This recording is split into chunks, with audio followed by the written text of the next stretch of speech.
নমস্কার সবাইকে, সকলকে স্বাগত জানাচ্ছি নতুন আরও একটি ব্লগে। এটা ছিল গতকালকের ভিডিও। তো যেহেতু এডিটিংটা করা হয়নি, তো কালকে সেই জন্য পোস্ট করতে পারিনি, তো আজকে পোস্ট করছি।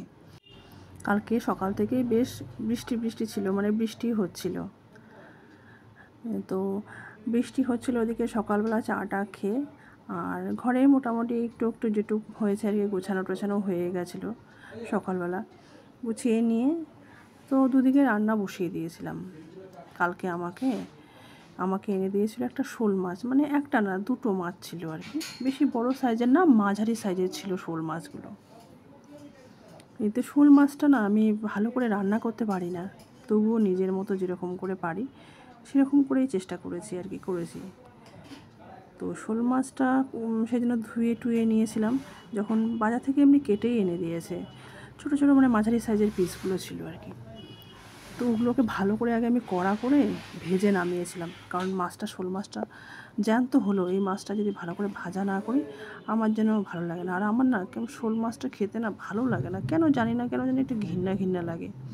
আমি একবার দেখেছিলাম শোল মাছ যখন ধরে না, বলাটা জানি না তোমাদের মধ্যে শেয়ার ঠিক হবে কিনা, তবুও আমি দেখেছি, যা তো আমি শেয়ার করি। আমি তো গ্রামের মেয়ে, আমি গ্রামে থেকেছি, আমার গ্রামেই বড় হয়েছি, তো সব কিছু অনেক কিছুই জানা আর কি বিষয়গুলো আমি দেখেছি ছোটোবেলা থেকে অনেক। এমনকি আমি বন্ধুদের সঙ্গে ছোটোবেলায় যাদের সঙ্গে মাঠে ঘাটে খেলা করতাম, হ্যাঁ, ওদেরকে দেখতাম মাছ ধরতো।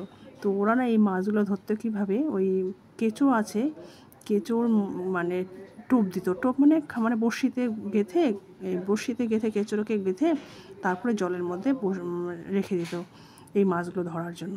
মাছগুলো না একটু নোংরা জাতীয় খাবারগুলো একটু বেশি খায়। তো ওই যে ছোটোবেলা থেকে আমার মনের মধ্যে ওই যে ওটা দেখার পরে যে ঘৃণাটা ঢুকে গেছে না, তো আমি ওই জন্য আমার খেতে গেলে মনটা কেমন লাগে। তো আমার বর কিন্তু ভালোই বাসে খেতে, তো যাই হোক ওর জন্য করে দিচ্ছি, ও যাহাতো এনে দিয়েছে ওকে করে দেবো। কিন্তু আমার তো ঘৃণা লাগে বলে আমার মনটা নড়ে গেছে, আর কোনো জিনিস করে ঘৃণা করে তো খাওয়া যায় না, তাই না?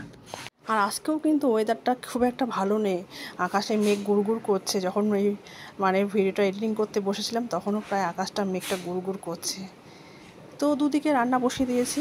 একদিকে উচ্ছে চচ্চড়িটাও তো আমার বরের খুবই প্রিয়, আর তেতো জাতীয় খাবারগুলো ওকে একটু বেশি খাওয়াতে হয়, কারণ ওর সুগার প্রেশার আছে। তো বাড়িতে আমার সবসময় এই জন্য সবজি আর তেতো জাতীয় করলা, উচ্ছে, নিম পাতা এই সমস্ত খাবারগুলো একটু বেশি খাওয়ানো হয় ওকে, যাতে ওর শরীরটা ব্যালেন্সড, সুগারটা ঠিক থাকে। যায় সকালে মর্নিং ওয়াক করে, হাঁটাহাঁটি করে, তারপরও খাওয়া দাওয়া একটু বাড়িতে আমি চেষ্টা করি যতটা বেঁধে ধরে নিয়মের মধ্যে রাখা যায় আর কি।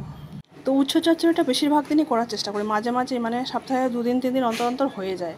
এটা একটা খুব সাধারণ রান্না আর কি। করলা, ওখানে উচ্ছে কেটে দিলাম, আলু দিলাম, একটু পেঁয়াজ কুচিয়ে দিলাম, বেগুন দিলাম, এগুলো দিলেই সব একটু করে দিয়ে কুচিয়ে ওই 5 ফোড়ন দিয়ে এটা রান্না করে দিলে বেশ ভালো লাগে। এটা একটু ঝাল দিতে হবে, আর যেহেতু আমরা ঝাল খাই, ঝাল তো দেবই।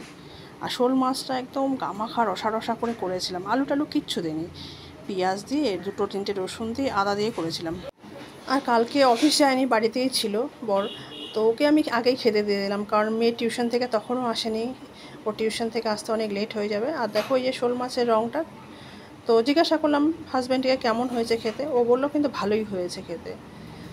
তো ওকে আগেই খেতে দিয়েছি, আমরা পরে খেয়ে নেবো, ও খেয়ে নিক আগে, কারণ ও সকাল থেকে টিফিনে জলখাবার কিছু খায়নি, ওই জন্য ওকে আগেই খেতে দিলাম।